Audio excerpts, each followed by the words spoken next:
Hi everyone. रोजगार समाचार के आज के एपिसोड में मैं आप सबके लिए एक बहुत ही अच्छी जानकारी लेकर आया हूँ।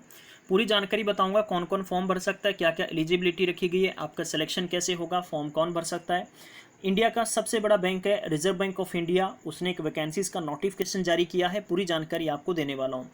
अगर आप चाहते हैं कि आप तक फ्री ऑफ कॉस्ट क्लासेस की नोटिफिकेशन और आने वाली पोस्ट और सिलेबस के संबंध में जानकारी सबसे पहले पहुंचे, तो आप इस चैनल को सब्सक्राइब करना नहीं भूलें और साथ में बेल आइकन को जरूर प्रेस करें। बताना चाहूँगा कि डिस्क्रिप्शन बॉक्स में दिए गए हमारे इंस्टाग्राम, टेलीग्राम, व्हाट्सअप ग्रुप को जरूर ज्वाइन करिएगा, जिससे कि आप तक फ्री में स्टडी मटेरियल सबसे पहले पहुंच सके। आरबीआई का नोटिफिकेशन है, जिसमें कि आपको बताना चाहूँगा कि यहाँ पर सबसे पहले बात आती है कि पोस्ट कितने तरीके की हैं। 3 तरीके की पोस्ट निकाली गई हैं गाइस।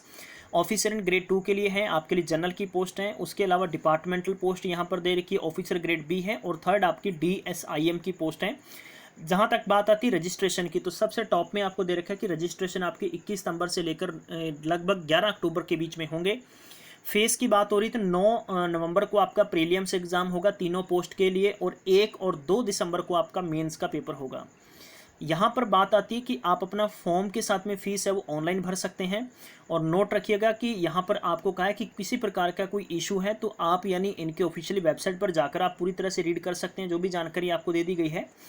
वैकेंसीज़ की बात करते हैं तो यहाँ पर 156 पोस्ट हैं, तो वो आपके लिए रखी गई हैं ग्रेड बी में। और इसके अलावा ग्रेड बी के अंदर जो पोस्ट रखी गई है 20 है। और नेक्स्ट आता है कि आपके लिए ग्रेड बी के अंदर DSIM के लिए 23 पोस्ट हैं। तो ये आपके लिए टोटल वैकेंसीज़ हैं। अब बात आती है कि यहाँ पर ओवरऑल PWD कैंडिडेट्स हैं वो भी फॉर्म भर सकते हैं।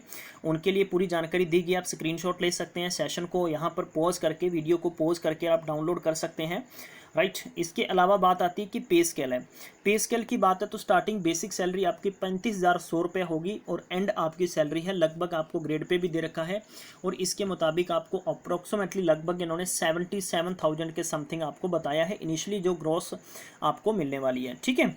और यहाँ पर आपको दे रखा है कि सीनियरिटी के बेस पर है, और ये पूरी जानकारी आपको यहाँ पर दे रखी है। एलिजिबिलिटी की बात आती है तो एलिजिबिलिटी के अंदर आपको काफ़ी ज़्यादा कंडीशंस दे रखे हैं कि आप इंडियन होने चाहिए, इवन कि नेपाल के कैंडिडेट हैं वो भी भर सकते हैं। तो सबसे पहली बात आती है कि एज 21 साल से लेकर 30 साल के बीच में उम्र होनी चाहिए, और ये आपकी एज है वो 1 नवंबर 2019 तक मानी जाएगी, राइट। इसके अलावा इन्होंने कहा है कि कैंडिडेट पोजेसिंग जो MPhil और PhD कर रहे हैं उनके लिए 32 से लेकर 34 साल तक की एज को माना गया है। अब इसके अलावा कुछ और यहाँ पर जानकारी दे रखी है इन्होंने, कैटेगरी वाइज दे रखी है, उनके लिए आप पढ़ सकते हैं, इसको अच्छे से नोट डाउन कर सकते हैं। और इसके अलावा जो बात आती है कि जो सेंट्रल गवर्नमेंट की तरफ से रूल रेगुलेशन के मुताबिक SC ST को छूट मिलती है, तो वो कैंडिडेट्स को एज पर रूल रेगुलेशन दी जाएगी।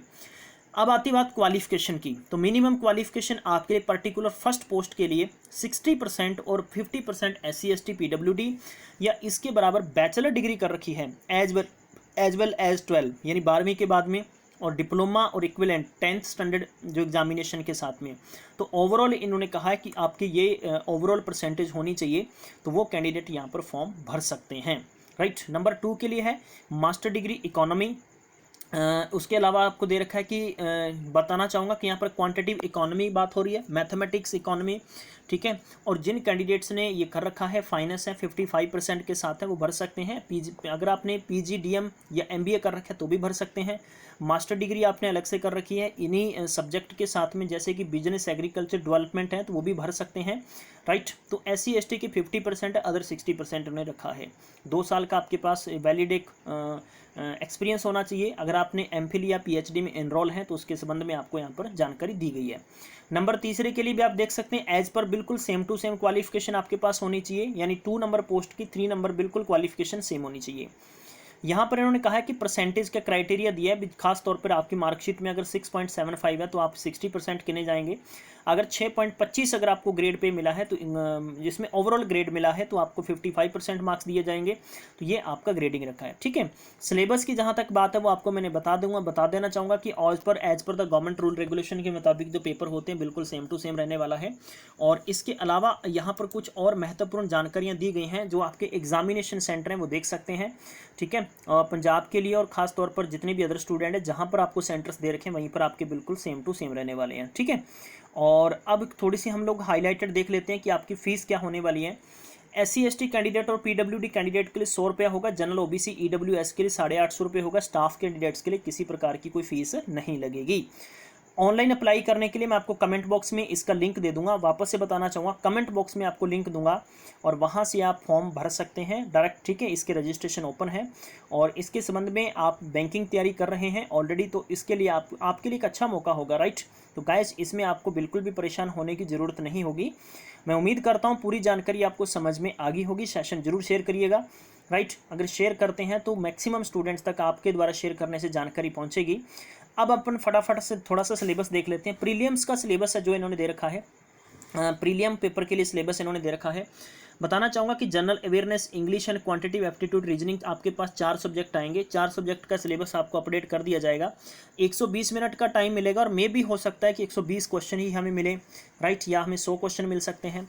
लेकिन मेंस को इन्होंने अच्छे से डिस्क्राइब करके दे रखा है कि आपको इकोनॉमिक, सोशल इशूज आएंगे जो ऑब्जेक्टिव टाइप होंगे, और उसके अलावा इंग्लिश राइटिंग स्किल होगा, ठीक है, जिसमें कि आपको 90 मिनट का टाइम मिलेगा और 100 मार्क्स मिलेंगे।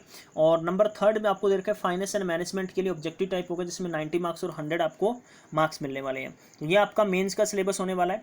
उसके बाद में स्लॉट 3 के अंदर इन्होंने कहा है कि आपका इंटरव्यू भी हो सकता है, और ये कुछ इन्होंने इकोनॉमी और सोशल इशूज़ के संबंध में आपको सिलेबस दे रखा है। इसको आप स्क्रीनशॉट ले लें, सबसे बेहतर होगा, ठीक है। Newspaper economy, the times, Hindu और बिजनेस स्टैंडर्ड से इन्होंने संबंध में आपको जानकारी दे रखी है।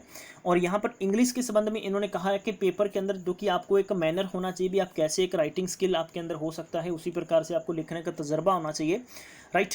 तो ये आपके लिए पर्टिकुलर सिलेबस रहने वाला है, तो इसको अच्छे से नोट कर लीजिएगा। मैनेजमेंट के लिए सिलेबस नीचे दे रखा है, और इसके अलावा जो कि scheme of selection for the officer grade B के लिए है, जो कि DSIM के लिए है, तो उसके लिए सिलेबस आप देख सकते हैं, ताकि किसी भी स्टूडेंट्स को कन्फ्यूज नहीं होना चाहिए। अगर आप किसी भी सेशन को अच्छे से नहीं देख रहे हैं तो इसका मतलब है कि आप अधूरी जानकारी ले रहे हैं, और अधूरी जानकारी हमेशा आपको परेशान करेगी, राइट। नंबर 3 पर दे रखा है स्कीम ऑफ सिलेक्शन की बात है, तो यहाँ पर देख सकते हैं कि आपके लिए स्कीम ऑफ सिलेक्शन की प्रोसीजर के बारे में बता रखा है कि पेपर फर्स्ट है वो 120 मिनट होंगे, 100 क्वेश्चन होंगे। पेपर 2 है 180 मिनट होंगे, 100 क्वेश्चन। और पेपर 3 के अंदर 90 मिनट, 100 क्वेश्चन, लगभग 300 नंबर का पेपर होगा।